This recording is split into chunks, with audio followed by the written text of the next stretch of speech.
we pray together. May the angels of light glisten for us this day.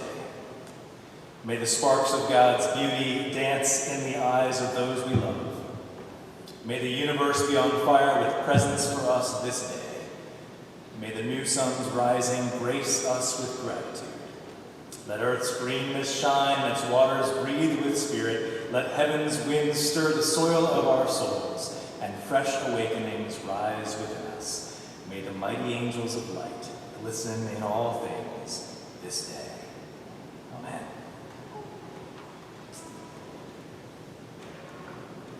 Oh, the sweetness of long days stretched forth like the paws of a happy, purring kitten about to take her favorite perch on the couch.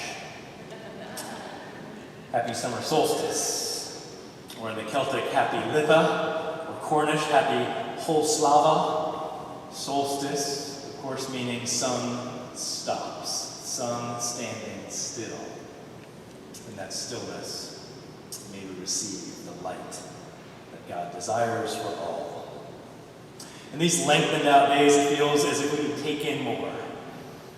Our own garden boxes in our backyard have such a wild mix, thanks to the incredible wild mix of rain and sun we have received this spring. They seem to be bursting forth already. I spotted tomatoes yesterday. I'm waiting for the sugar snap peas to come. And so we come into worship this morning and get hit with a story that is overflowing with images and fruitful takeaways. There's a range of provocative images that flow from the pages of Scripture so well read by Melissa for us this morning, coming from the second book of Luke's, also known as Acts, chapter 16. Some disturbing words and some hopeful words. Slavery, divination, accusation, incarceration, persecution, salvation. Earthquakes, baptisms, conversion, and community. Enough material here for many a Netflix series.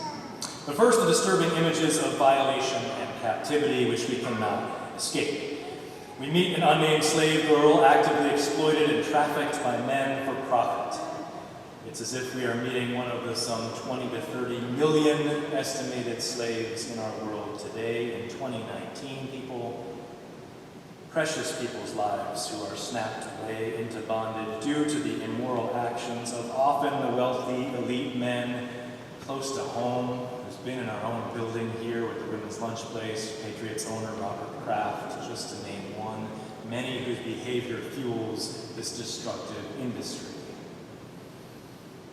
Immediately, this text desires from our hearts liberation. We read on. As Paul and his companions continue their inaugural travels into Europe, taking the good news of a God of compassion to the highly Roman Macedonian city of Philippi, they encounter this slave girl with the so-called spirit of divination. Whenever this affliction, it comes to her as bondage as her captives use it against her to make money, perhaps sniffing in the air the potential for liberation. This doubly bound young one begins to follow Paul and his companions around, repeating over and over again for days that they are of God. After a few days, Paul, much more out of annoyance and a sense of justice, releases her from this oppressive spirit. And she's set free, but only in part. Spiritually free, but physically still bound. We can only imagine her captors, though incensed at her sudden loss of a special money-making ability from her, were loath to emancipate her. This should immediately unsettle us.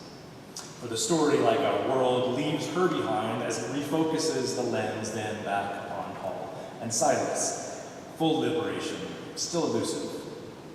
Paul's seemingly simple act of healing here greatly upsets the status quo, enraging those who are profiting from the girl's fortune-telling. The root word behind spirit of divination used here connects us to the word python, which was connected then to a Greco-Roman cult, popular at the time.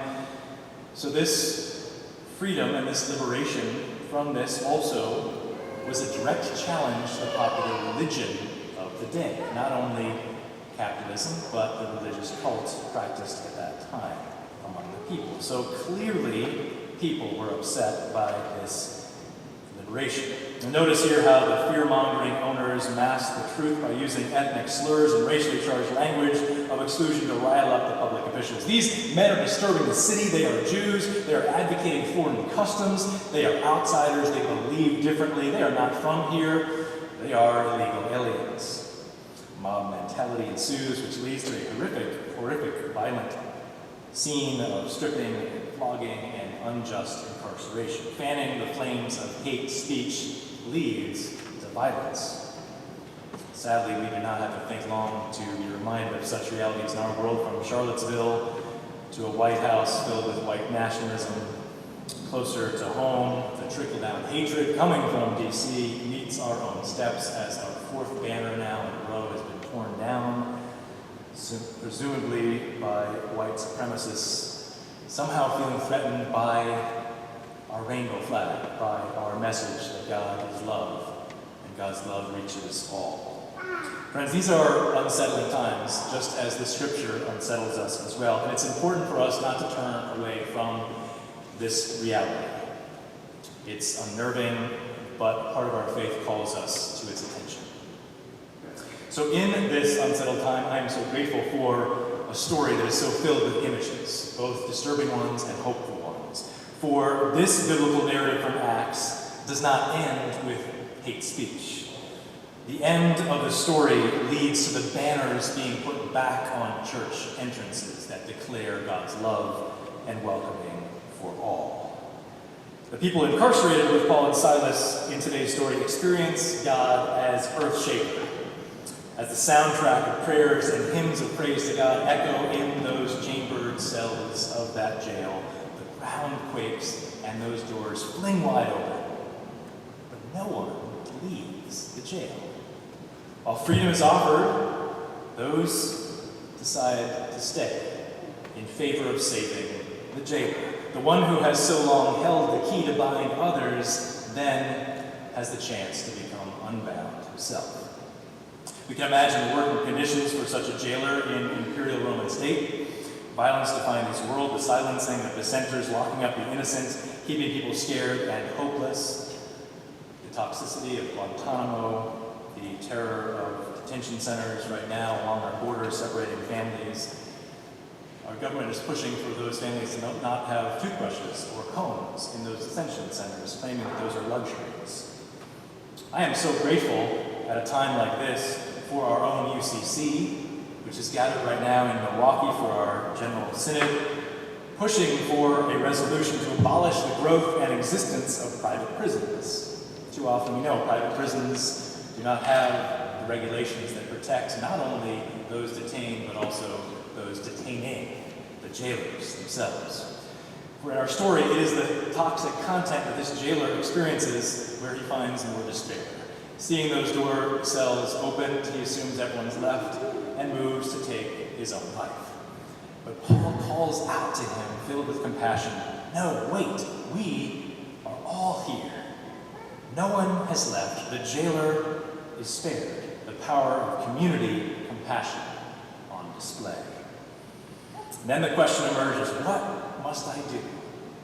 Trembling, the jailer asks them, "What must I do to be saved?" And notice, as he asks this very question, he is leading the prisoners outside the jail, a small but critical piece in the text.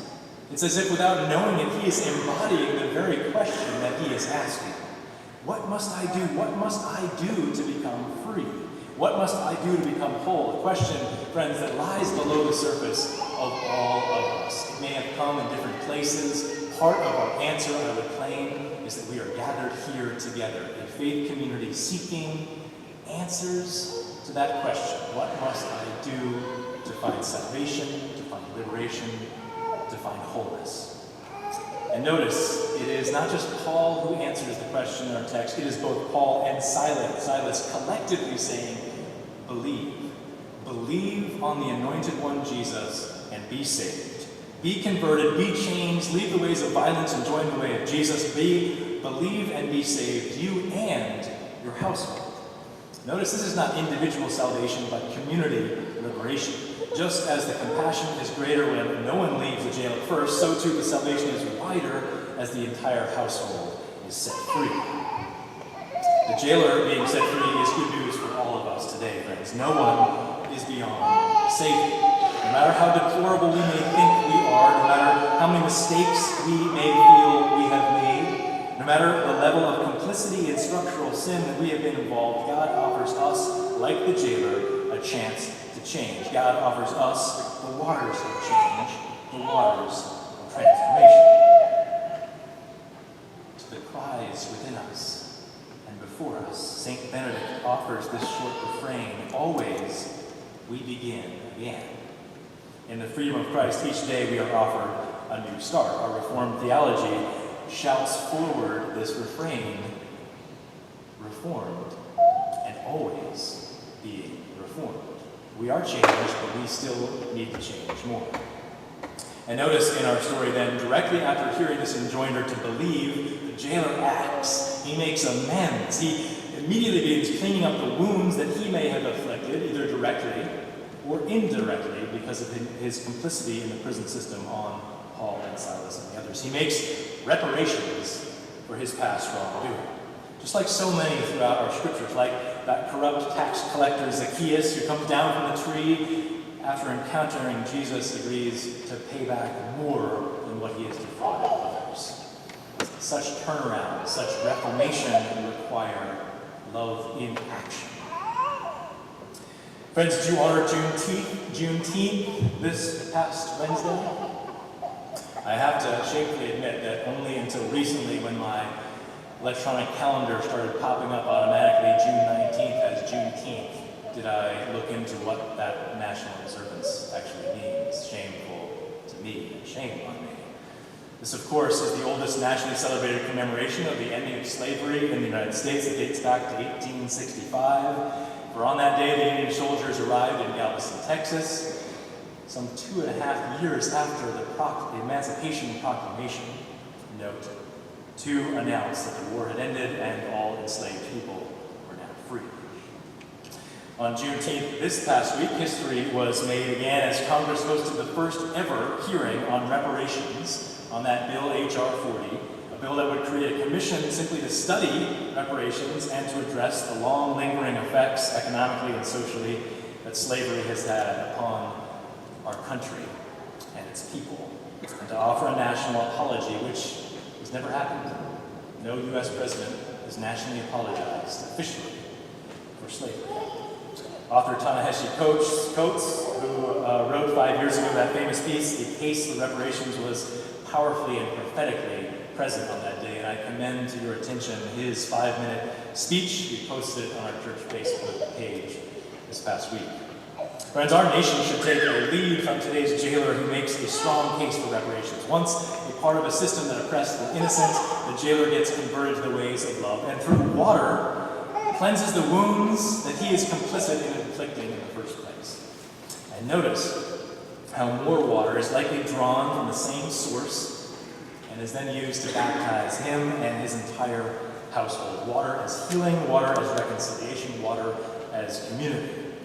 And a beautiful new spirit-infused community emerges from those waters of baptism, a sign of how significantly the jailer and his community has changed from oppressor to believer in God's unconditional love. We are grateful today to experience those waters of baptism, the wild change that we all have the offer to emerge from as together we baptize Elena Rose Selly, and we remember the baptism of ourselves or our loved ones as we gather around the font. This is a far more than symbolic sign and seal of God's eternal and ever-present grace and love for each and every one of us. Today we will name that Elena is loved by God, that Elena reflects God, and we see that image more fully when we meet and see her. Baptism changes us in wild ways. Just like the stories and the characters from Acts, it does not leave us in the same place. The waters of life, the waters of God, are incredibly powerful. So be warned, dear church, that what we're doing here is not a passive, symbolic, or bucolic tradition left to the past ages before us, the chance to take nice community photos. This is a powerful, radically subversive, and beautiful sacramental transformation in which all of us get to participate. Let justice roll down like waters and righteousness like an ever-flowing stream. The waters of baptism are linked to the waters of liberation. Friends, the jailer, the waters of baptism are directly connected to those waters of justice. After dealing with the physical, he experiences the spiritual. And then again, the physical, as he sits together at table with his newly encountered friends. It's a direct reversal of what happens earlier in the story of the slave girl. She is liberated spiritually, but not physically. And so freedom does not fully arrive. But in the case of the jailer, the physical is addressed. People are set free from detention and given attention. Their wounds are healed. And then baptism comes and spiritual cleansing comes as full freedom for him. You may know or may not know that we as a church are in the process of discerning the future pastoral leadership of this congregation as we lean in together to ask the question of what our next associate pastor scope of that position might look like. And I'm really encouraged by the fruitful process that our pastoral transition team has led us into through a survey and a congregational meeting, where we've listened to each other and we've asked those questions of what are we called into as a community of faith. Over and over again, we've heard the refrain of spirituality and justice. And the questions, are we doing enough of either? Are we doing too much of one and not enough of the other? Friends, we take our cue from today's text that one cannot exist without the other. The spiritual and the justice are intricately linked. Just as the liberation for the jailer happens, so too we as a community must find our resolve, not only in our study of the Bible and our silence practicing and worship and our hymn singing and our prayers and our caring and visitations of one another, but also in the halls of our state house, in the rural streets of Nicaragua, in jail cells, witnessing the love of God. Friends, these two things are knit together. And so in those places where justice and spirituality come together, we hear more clearly that question, what must I do to be saved? And when we are most in those spaces as a community together, we hear the refrain again, believe on the Anointed One and be set free. Friends, may we ask these questions not alone, but together. May we go to those intersections of faith and spirituality, of contemplation and action, and remember that no person is beyond salvation. No one shall be left behind. In the vision of community, in the beloved community, we all stay together until we can all leave into liberation together. How can I keep from singing? Paul and Silas sang in the heart of detention, in the heart of isolation, chained to the walls. They sang out hymns of liberation. And it was in that receiving that the walls were shaken and the doors flung open. Friends, we have a chance to sing that very same refrain. Our next hymn will be shifted to hymn 476 in our black hymnal, 476 in our black hymnal. How can I keep from singing? Let us sing out in faith and in justice.